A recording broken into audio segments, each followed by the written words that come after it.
chat someone already recognizes me as Kyle Edwards from WWE, so there's at least one wrestling fan here. That's very nice. Welcome. Thank you very much. Yeah, I've been talking at this camp for quite a while now, several years. Normally, like you said, in New Jersey, several age groups, but it's been a lot of fun, and I'm happy to be back here in these special conditions, as you can see. Kind of a gaming nerd. I enjoy my nice setup with all of my video games. I will show you something. This definitely dates me a lot. This is from MSG Networks. This was a gift that I got like a week or so into doing my first Rangers broadcast. They gave me this VHS tape of the 1994 New York Rangers Stanley Cup victory. This, kids, is a VHS tape. You don't know what it is, ask your parents. This is very old. I'm sure this is older than maybe most people in this Zoom chat right now. Not us, Jeremy. Not us, but everyone else maybe. Definitely not me. So yeah, let me give you a little bit of a recap of my career, and then I'll take as many questions as you want to throw at me.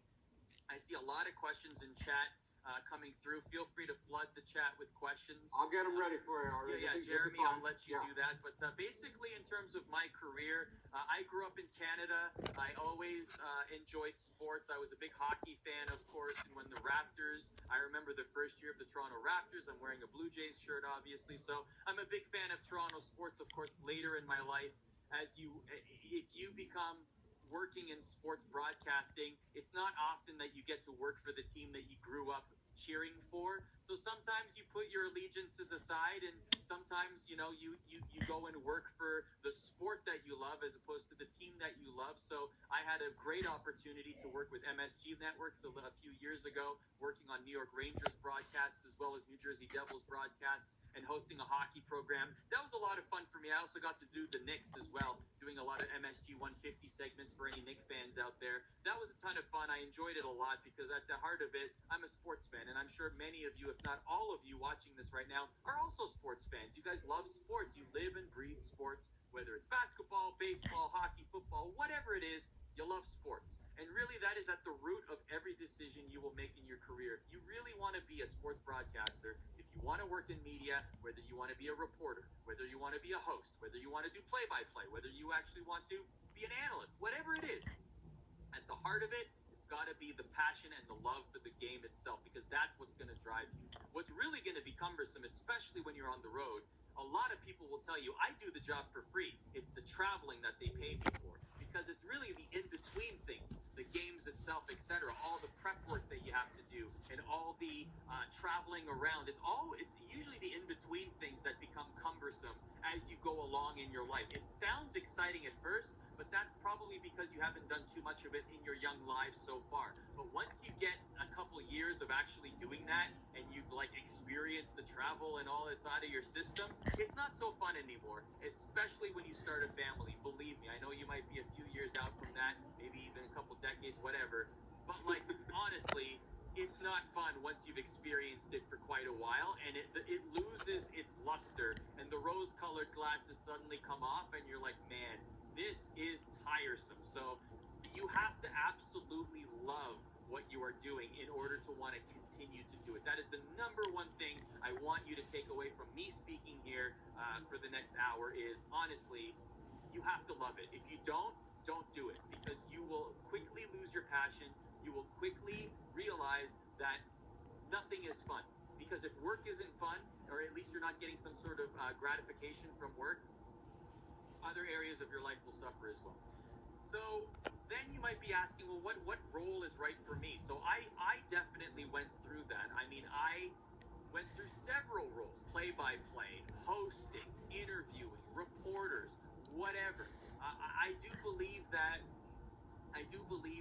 you should try everything when you first start out. You absolutely should try every single thing, because you don't know what you're going to truly love. Maybe you think that the play-by-play position is amazing, but then suddenly you try reporting and you're like, this is what's getting my juices going. This is what I've been waiting for my entire time, and this is how I want to contribute to sports, right? So you definitely should try every single role at least once. Don't say no to anything, especially early in your career. Get those reps. get out there in the field, get as many repetitions, as many opportunities as you can, because sometimes they come few and far between. So you definitely want to be ready. You definitely want to say yes to everything. And not only that, you want to appear as a go-getter. You want to appear eager, and you want to earn the respect of the people that are going to want to hire you, or the people that are already at the company where you want to be hired, especially if you're doing internships or volunteering. You definitely want to curry the favor of the people that are in charge, because they're the ones that have a possible opportunity for you down the line. Even if it's not immediate, maybe they'll remember you in years to come when they have something open, and then they'll check up on you. Hey, how much experience did you get? What market are you in? What are you doing to further your brand and further your career? So I will say this, it's never been easier to create content for yourself. I'll give you a perfect example of this. Somebody that I mentor, his gamer name is Simo. His name is Dave. He is Canadian. He's in his young 20s. He's just starting in his great career, and he absolutely loves this new game called Valorant. Valorant is a game created by Riot Games. You may have heard Riot Games. They created League of Legends. That is the biggest esport out there. It's been around for a decade. League of Legends is a massive, massive, massive deal in the world of esports. I'm sure you've heard of it. Maybe some of you have even played it. There are multiple leagues around the world, including North America, the LCS, the League of Legends Champion Series. So Simo wants to become a premier commentator in Valorant, which is their new first-person shooter title, which is similar to Counter-Strike. So he wants to be a commentator in those competitions. The game just had a worldwide release in June. So how did he get attention? How did he compete against all the giant names in esports? How did he compete against the established figures with hundreds and thousands of followers on Twitter and people who are well established and already have these connections with all of these companies that are already hiring people that they are familiar with? How did he make a name for himself? All he did was he found highlights online, people streaming on Twitch or posting social media clips online, and he grabbed them and he put his voice over them in play-by-play, 30-second sound bites, posted them online, asked for permission from the people, and they were more than happy to share because they had a great clip. They popped off. It was great.